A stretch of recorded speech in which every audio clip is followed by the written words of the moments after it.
Some people show their festive sides during the holiday season, while others can be described as Scrooges. Tristan has the scoop.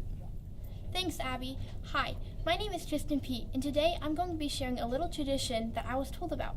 It is called the Scrooge Soap Bar tradition. Basically, if you go to someone's house and their Christmas lights is off and they are acting like a Scrooge, you can carve the name Scrooge into a soap bar and give it to them. Weird, right? What do you think of the Christmas Scrooge tradition?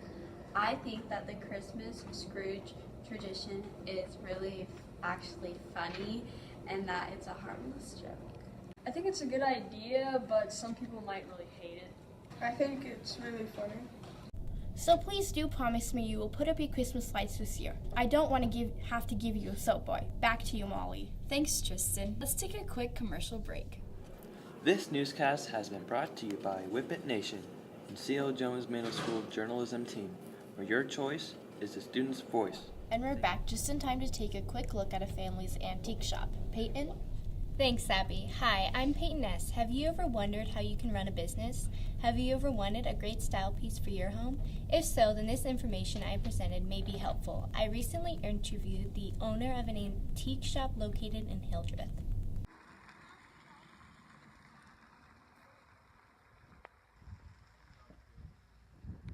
Hi, I'm Pat Schoen, owner of Schoen's Antiques and More in Hildreth, Nebraska, and I'm an owner along with my husband. And we started this probably about 3.5 years ago. Just redid this house and didn't know what to do with it, so we decided to turn it into Schoen's Antiques and More. It's been really a challenge. We've kind of ended up being more of a refurbished place than an antique place. It's really been fun redoing doors and windows and stuff into different things that people need.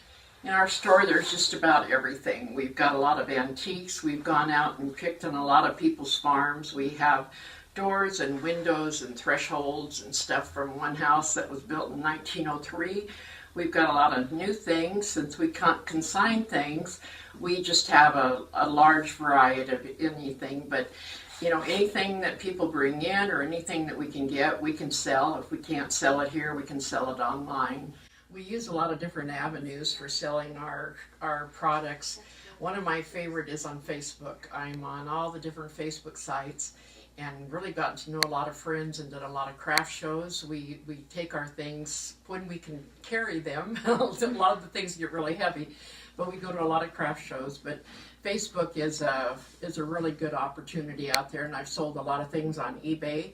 I think that is probably one of our biggest markets since we're so far from everything. But like today, there's an open house going on at the school, and so I just attached anything where there's a possibility of people coming through Hildreth, then I just make sure that they know I'm open and ready to go.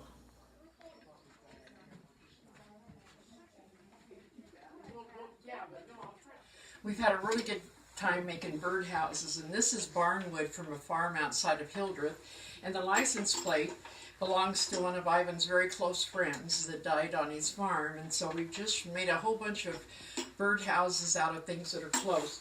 Another one of the birdhouses that we made is Birdie's Cafe, open 24/7. Then we did these birdhouses.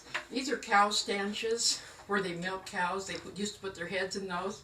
That's what those are. This set of chairs, there's 4 of them, we found in the bottom of a stack of junk out on the farm that we picked 7 different buildings.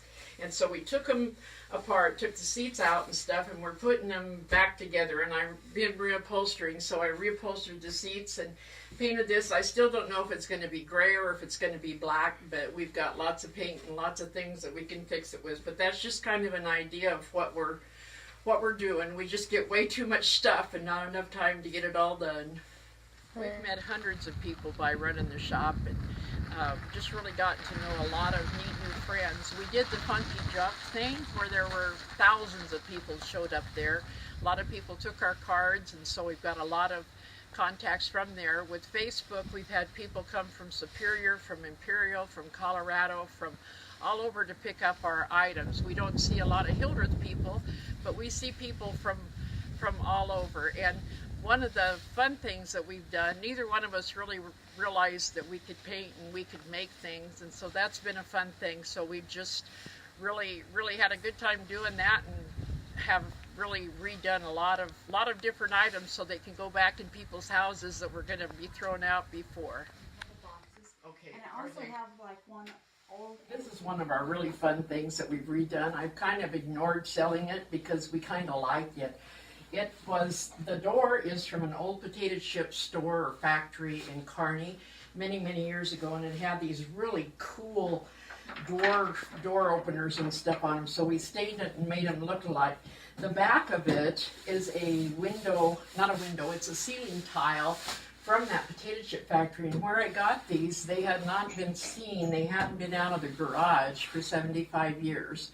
And so I just kind of put it together, and then we took an old crate on the top. It's been a really fun thing with family. We've got 16 grandchildren and 9 great-grandchildren and all of our other children, and it's been fun to have a place where they can come and pick out things and tell us what they'd like to get.